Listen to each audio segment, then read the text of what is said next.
Hello and welcome to the M.I.Crafted realm. I'm Dew Mountain and this is episode 3 from our world. I'm standing over here by our first little shop that we have set up last episode for selling armor stand little figurines, different mini block statues and sort of makeup things. And yeah, I'm really happy with how this little stand has come up. Last episode, we also managed to make a deal with Athica to acquire a few phantom heads for our shop.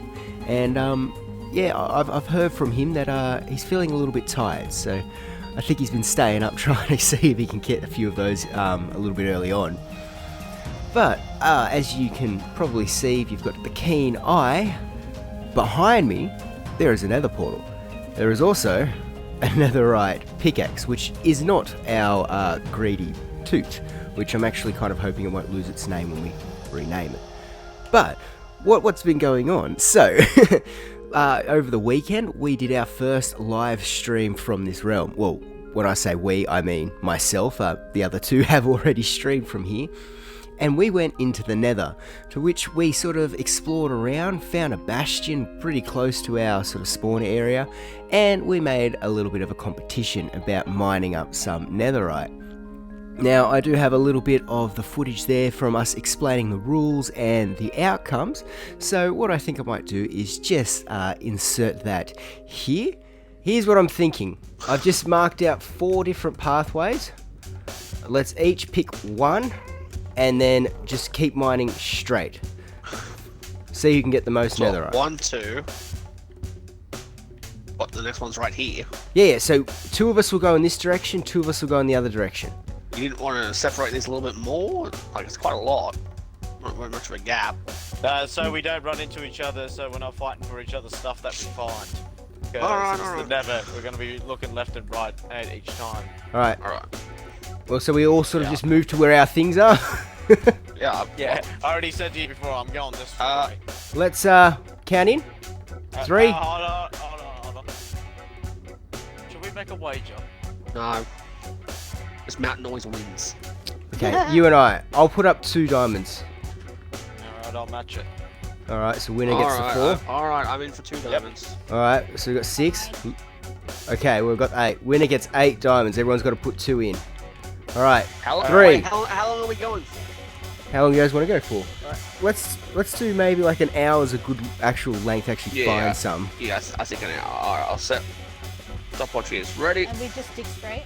Just straight. Oh, if you see something, you can sort of branch off a little bit to the side to go get it. Like if it's like Generally straight. quartz or whatever, you can. But yeah, mostly just straight. Stand up, ready. 3, 2, 1, go! Hello. Hello. Alright, so, Ranger, what's your count, bud? 21. Okay, 21, really? Oh, 22. Okay, so, Ranger's last, at least second. Told ya. Mountain. 41. I have 41, we tied. Oh, no way! We tied, we split the diamonds, 4 each. Oh, that sounds good. Potato 5. Yeah! That's right. Athica and I tied first with 41 bits of ancient debris. Like, that's both a crazy amount for just an hour we spent there, and also to see that we tied with that amount. So, it was pretty cool. We split the winnings. We got 4 diamonds each, which I'm going to be using today for today's episode. So I hope you don't mind that we've done a little bit of the stream and sort of explored the nether the first time over there. Feel free to head over to Twitch. There will be a link in the description, and I am pretty sure that video will still be up there to be watched. And then, so sort of keep your eye out over there if you want to see any more of our live streams. But for now, what I'm going to do is smelt up all of this ancient debris and, gear up all of our gear appropriately. So let's get that done now. Can you believe this guy thinks that he's going to be able to get a diamond block from me? Mate, he's thinking right. Now, before you ask, am I crazy? I just only got 8 of these mini blocks. There is a bug that we have come to learn with these mini blocks, and that is if you are not wearing a helmet and you place one, they go onto your head. And then if you crouch, pick it back up, and where is it? Oh wait, I placed another one. Let me do this where I can see. So if we pick it up, take it off our head, it's just doubled the amount. And this works for any of the mini blocks, which is a little bit of a glitch, but I mean, when we're going to be building with them a little bit, it kind of makes it a bit handy, especially when this is a diamond block now, so nobody on the realm is going to have to, you know, waste one of their diamond blocks to actually buy one of these, because I'll be able to sell them at a high price in my shop. So, yeah, I think that's pretty cool. Let's go in and check in and see if our ancient debris is finally smelted, because it's been taking ages. Alright, we're over here now, back at Athica's guild, because, well, he's kind of the only one that has a smithing table. I haven't built one up yet, so I thought we could use it over here. Also, I wanted just to show off a little bit of an armor sort of display that I made for him for just a little bit of a joke, but he really enjoyed it, so yeah, I'm glad with that. Alright, now let's gear up our stuff. Let's get our boots, pants, chest plate, helmet, axe, shovel. I don't want to lose these names, so let's see, am I going to keep them? Oh, beautiful. I was scared because I didn't want to have to try and rename these things. Alright, and we've got 2 to spare, so, you know, that's not bad at all. Now, as you may have seen, I've still got these diamond mini blocks, and I'm going to gift everyone one, because you actually need a few in your inventory already to be able to do this duplication glitch, so you can't just do it with one. But everyone will be, you know, a little bit impressed, and they might be able to go, well, let's go buy one. Got one for Athica, one for Lily, and one for Mr. Pro Ranger. Alright, now that we are all nice and new, shinily geared up, and I think I've sort of caught you all up to date pretty much what's happened between episodes and since last episode sort of thing, which is between episodes, it was weird.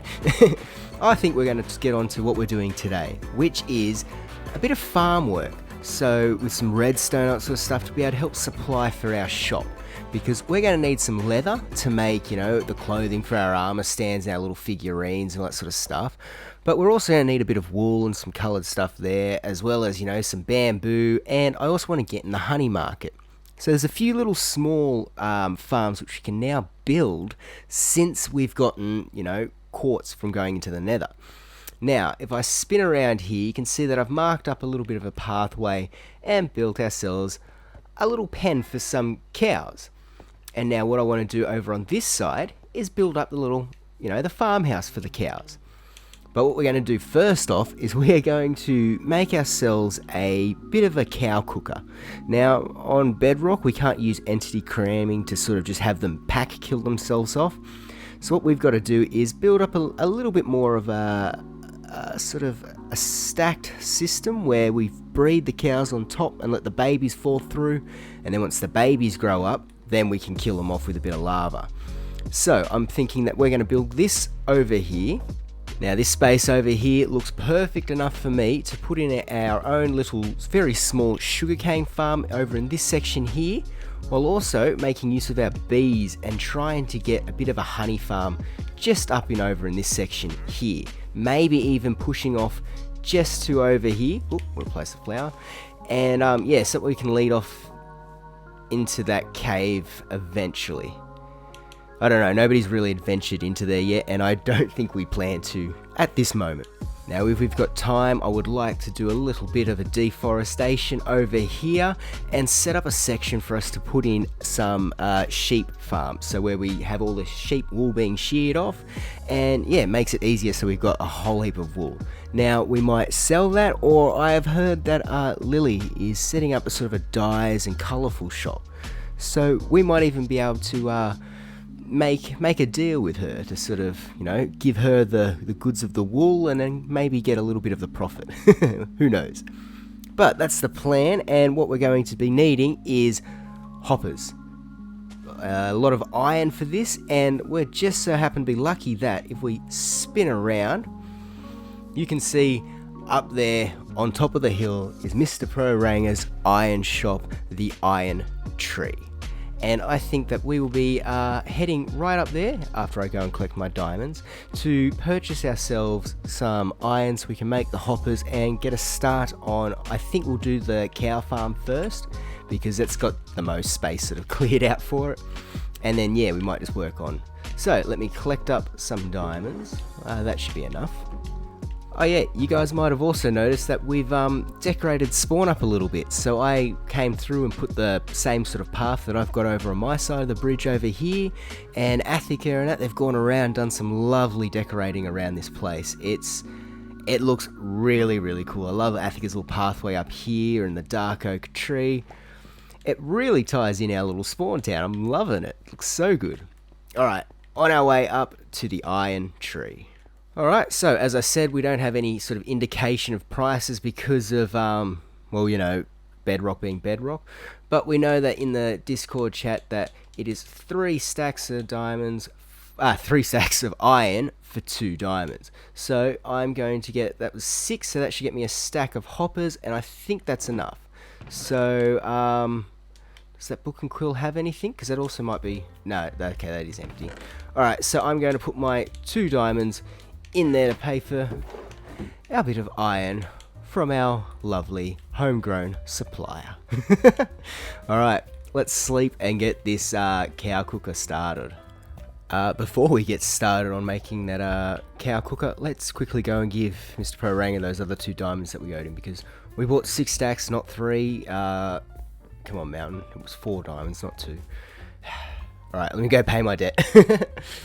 Alright, so let's get started on this cow cooker. So what I'm going to do is just build up the sort of farm, and then I'm going to build the house around it. Now, I'm thinking that I do want it to be sort of just over here, and I want my collecting section to be just about there. So, it means we're going to just chuck down here and put our hoppers down like so. Now, let's make ourselves some spruce stairs, because I usually use a lot of stairs for my floors anyway, so I think that might be just the easier way. So we chuck in that like so, we can still access our chest without any issues. Now, this is going to be the platform where our baby cows will be standing, so maybe so we can keep an eye on anything if we wish, we'll just put a bit of glass just around there like so. Now we're also going to need to include some signs so our lava doesn't spill down there and kill the babies instead of just the adults. So, alright, so let's chuck in our signs there and there. Now we've got our signs in, let's take this all up 1 layer, remove either one of these 2 sections and place in a dispenser. This dispenser will hold our lava bucket, and for the moment I am not going to put that in there. Let's also replace this section here with some spruce logs. This is just using spruce because it's the sort of more block palette that I'll be using, just so that way we can activate this dispenser. Putting in a bit of redstone there and making ourselves a button. Now it's a button because that way it only sort of pulses a little bit and shoots out a small amount of lava. That way it doesn't kill and also claim our items. So if we were to chuck in a stick in there, for example, and push the button, so there the stick gets shot out and then it's collected in there again. Now we've got our platform and our collection section and our killing chamber. We just need to build this up just a little bit more so that we've actually got a spot for our adult cows to be seated. Now I'm going to, just for a bit of symmetry, break this off too and add in this. I'm going to take it up a little bit more, and what we will need to do is we're going to come back with some glass and place that here. We will need to place in some spruce trapdoors on these 2 blocks here. So let's do that now, so that way we don't have to worry about trying to fit it in afterwards. Now the reason that we're placing these 2 in here is because once we've got this all boxed up, the cows will be standing on these 2 spots. Now the adult cows' hitbox will not allow them to fall down this gap with the trapdoors there. However though, the babies will fall down without any issues whatsoever. So, once we've built this up like so, we have our whole sort of farm built up. We just now need to get our cows in there. So again, we'll make this too tall so that way nothing can kind of get out of here. And yeah, so now let's just get a few cows from there up here. How hard can that be? The rain has started to fall, and I think it is time that we test our cow cooker. Alright, this might take a little bit, so I'm going to have to breed up some babies and wait for them to grow, but yeah, let's put it to the test. Just go through, feed up a few of these cows. Use the float. Alright, so we just put our dispenser there, we're going to chuck in a button, and just for sort of the exact same sort of wiring, we'll just place in a bit of, a bit of spruce there like so, and then on top of it we will chuck our redstone. A little bit of dust, and then that will trigger it on and off, allowing us to get the cows to sort of raise and fall as we need. Now, here we go, beautiful, they all come up, we push it again, they all go back down.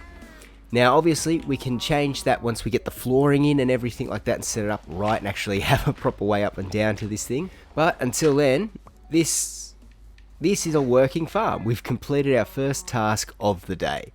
Alright, now that we have completed this first farm, we have still yet to build up the house around it, but I'd like to try and get, a few of the little farms set up so that way I could just do one big time lapse of all of the stuff houses being built up.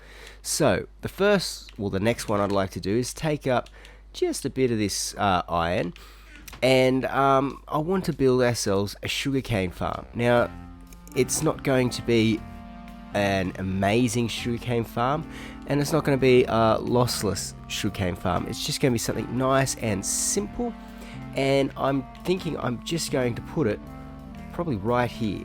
So I'm going to want it to be about 5 long. So 1, 2, 3, 4, 5. I want the chest to be here. So just chuck that in there, put in a chest. Then we're going to run hoppers in all along there. So let me just craft those up and get them into place now. Alright, let's add in just a little bit of a basic frame around this thing here. So we'll add in some spruce stairs along this side, like so, for the same reason again, so we can access our chest. So now on this section here in the back, we will be placing in our dirt along like so, so we can then have our water running in. And I just realized I used up my water bucket, so let me get another one of those. Alright, so we've got the water in here, which is sort of going to keep these hydrated enough for us to have our sugarcane, and it will just keep the water just sort of being naturally pushed down there so that any sugarcane that comes here will have a chance to go into these hoppers. Now what we're going to want is some blocks behind it, and I'm thinking I'm going to need to go and actually collect up a few more from inside, so let me just do that. So let's just add in these just along the back here like so. Then we're going to want to grab out our pistons, chuck them on here, run another line of this spruce just here. Now in the future I will be replacing all this sort of redstone stuff. Well, I won't replace this one, but future builds will use the wool that hopefully will get done today. But yeah, for now I'm just going to make use of the spruce. Now up here I am going to place observers looking out at the sugarcane, so that when something grows up and is detected by these, it's going to go off and set off the pistons. So for example, see there, it sees something and it sets it off, and it does it again. So now I'm just going to bring this up so we're just in line with this, just a little bit higher. So that was 3, we'll take up another 3. Now we're going to replace everything else with glass so we can see through it, but none of the items will get sort of stuck on these edges like so. For a nice little finish, I think I might just go with a spruce top along here, as well as just chucking in these and giving them a little bit of a strip. Now let's just add a torch until we can get around here and actually build up the sort of roofing and everything here. But right now, we have a farm, another farm, done and dusted. Alright, I think I am ready to tackle on this little bit of a project. Now, I think it's best to say right now that this is also going to be another farm that is not lossless, and you know, it's not going to be perfect. It's just sort of a very beginner starter thing. It's going to get me a little bit as I need it. So we're going to have this as a big sort of open theme too, so that the bees can actually just free roam, and when they come back to their hive, then you know, that's when we can still collect up our goodies. Now, if you see behind me, we've got a little bit of a chest here, which contains most of what we need, plus what's in my inventory. And when these guys come out, we need to breed them, because I don't have any more bees. These are just all blank beehives. Alright, but I want this here to be sort of where my collection chest is. So let's start off by sort of running in a hopper into there, going back one more, and I think this section up here is where I'm going to put my bees. Now I want it to be sort of have this line being a bit more centered, so what we'll do is set up here as our middle and have everything sort of coming off to the side. Better. Now let's go ahead and start off by placing in our beehives like so. Now we're going to have a very annoying task, which might actually include me taking back out this row of hoppers to have some, yeah, we're going to need dispensers facing down into these. So let's remove the hoppers again that we've got running here, and just above each one place in a dispenser facing down. Now that we've got this in place, we've got basically what we're going to need. We've got our bees here and our dispenser here, which will be shooting off our shears, allowing us to collect the honeycomb. So for us to be able to do this, we need to clear off a patch behind here. Alright, and then let's go back over to the chest now and grab ourselves out our glass, our 5 comparators, and our redstone. So what I'm going to do is, just so that everything is sort of all on the same sort of block and you can kind of see it all nicely laid out, we're going to have behind these beehives 5 comparators to be able to read the signal coming out of these beehives. Now once this beehive gives a signal of 5, it means it's ready to be harvested and it's in this state here. So all we need to do is bring back, so we've got 1, so we have this sort of pattern here, so you get 1, 2, 3, 4 and 5, and that will come around and set off our dispenser. Now these need to be glass, because as we're about to do just here, you'll see that our redstone dust climbs up the signal and it keeps moving forward and all the way through. If these were solid blocks, so this was a solid block here or this one, the signal would be cut off and it wouldn't travel all the way up to our dispenser like we need. So now that we've got that in, we've just got to simply repeat it for all sections. So I've now put into place all of these ones here, and all we're waiting for is some more bees to sort of breed up. But what I'm thinking of is we've got, you know, some of this to spare. So let's have for our trigger block, and by trigger block I just mean as soon as this redstone signal gets set off, we have this on top, it will trigger off our dispenser and set it off. Now the plan will be that it'll dispense it off and either the honeycomb will be picked up from underneath, or when it bounces forward it's going to be picked up along these hoppers. Now I know, as I said, it's not looking very impressive, but you know, I'm thinking that we might have our bees here a little bit more of a freer sort of setup, so I might try and disguise this as maybe a bit of a beehive or something. I'll take my flowers out of the hand so you can go to work, sorry. Alright guys, so I've done a little bit of decorating over here, not too much because I kind of wasn't too sure on how I wanted to shape it, and I didn't know if the bees would actually be smart enough to, once they'd ventured on, to actually fly down and come back here, but yeah, they do, and it's actually quite funny watching them sort of make their own little paths down and that. But as we can see from here, we are collecting some, but we are also losing a little bit. Now let me show you up here, as you can see just down there on those comparators, sometimes when it gets, when the dispensers shoot out the shears, the honeycomb sort of goes off in different directions. Now this one here did just fire, and I'm not seeing, okay, so it popped out all the way over here, or at least 2 of them did. So yeah, so those are the sort of things that I mean, you know, how it's not completely lossless. However, though, it does collect up some for us, and it's a really cool concept. So I'm now just going to eventually, once I've got enough honeycomb and honey, just completely finish this up so it looks like it's just sort of like a big bee's nest that's sort of just grown up through the ground where all the bees are kind of living. Alright, now that we've got our bees working, we've got our sugarcane working, and our cow cooker working, I think there's one more that I want to try and get done today before we start, you know, doing the time-lapsing of building up the areas, and that is the wool farm from the sheep. Now, as you can see, I have cleared out a bit of a space. I've got myself 2 sheep to breed up because we will need 16 of these different pods because we have 16 different colours. Now, what I'm thinking I'm going to do is I'm going to build up the first one here with you guys, and then it's just rinse and repeat. So I'm not going to show you through all of them, but I will show you up through this first one. Okay, so we're going to work out that we want a chest to be here for collection. So let's chuck in our collection chest. Let's break this one for a second. And on leading into that, we want a hopper. Now, on this block here, and it probably preferable to be grass because that's what the sheep will be eating, as well as be sort of standing on. We're going to place it here. Now, actually, just thinking of that, I am going to expand this out just one more because we will need to place some grass. But the next step is that we need to now get a hopper minecart to be glitched into this block here. So to do that, we're going to surround it first by grass on either side. Then we will come in with our, let's just move this one out for now, our dispenser, which will need to be, oops, wrong way, looking at this piece of grass here, because it's going to detect whether or not the sheep has eaten this and then fire off our dispenser.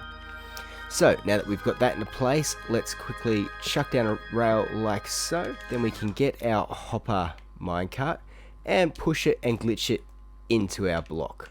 We can then just simply crouch and place in a grass block there. Now anything that gets dropped onto this block here is instantly picked up and moved into our chest. Now I'm going to place cobblestone because it's a block that doesn't naturally occur too much in the world, and it will remind me that there's redstone here. Now there is something that I am forgetting here, and that is a dispenser. So let me go quickly craft one up. Alright, so we are back and I have my dispenser now, so let me just place that in there like so, and then we are going to fill it up with some shears. Now I'm just going to manually keep filling this up. I don't need to put in any hoppers with some chests, you know, constantly feeding it in, because I don't think it's going to use up that many that quickly. So we build this up too tall with glass so that the grass can keep growing through it, and also we can keep checking in on our sheep and making sure everything's all right. And now we've just got to get the little guy in here. So let's breed one up like so.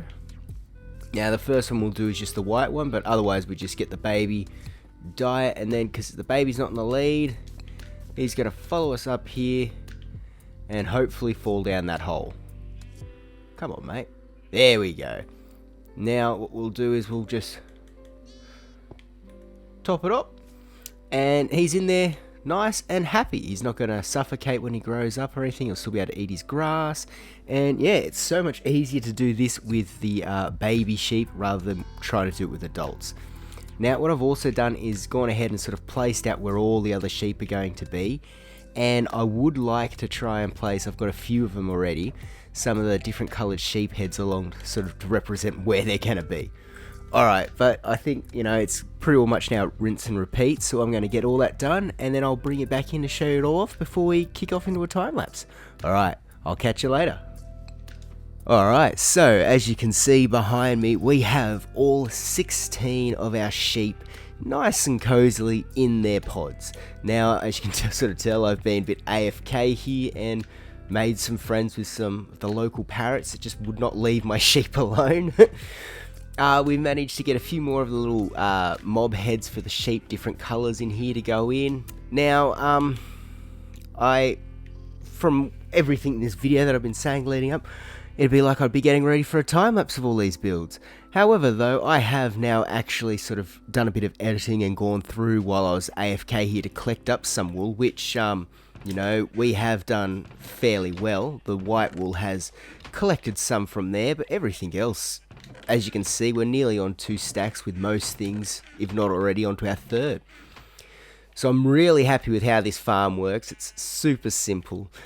But, yeah, because we've made 4 farms today, we are just out of time. You know, making up this, you know, wool farm here, our lovely free-roaming bee farm that we've set up over here to collect up the honeycomb, which, you know, we're actually doing pretty well for something that does lose a few every now and then. It's quite happy. I mean, still getting all of the honey, you know, manually down here. We've also got up our lovely little sugarcane farm that is working away nicely and slowly. You know, we don't need it too much because we do have Potato Island surrounded by sugarcane, so it's a nice easy way to get it as well. And back here to where it all began with our cow cooker. Now, all 4 of these farms have been working pretty well for me since, you know, I've been AFK for a few hours and doing a bit of the editing of the video and all that sort of stuff. So, you know what, I think what I might do is I might leave the time lapse for the start of next episode. Save up the video time for now and sort of give me a little bit more time to plan out my space. So, with that said, I hope you guys have enjoyed the video, maybe learnt a thing or two from these redstone little builds. Probably things like what not to do, but I mean, I hope you guys have enjoyed this. And until next time, a good bye.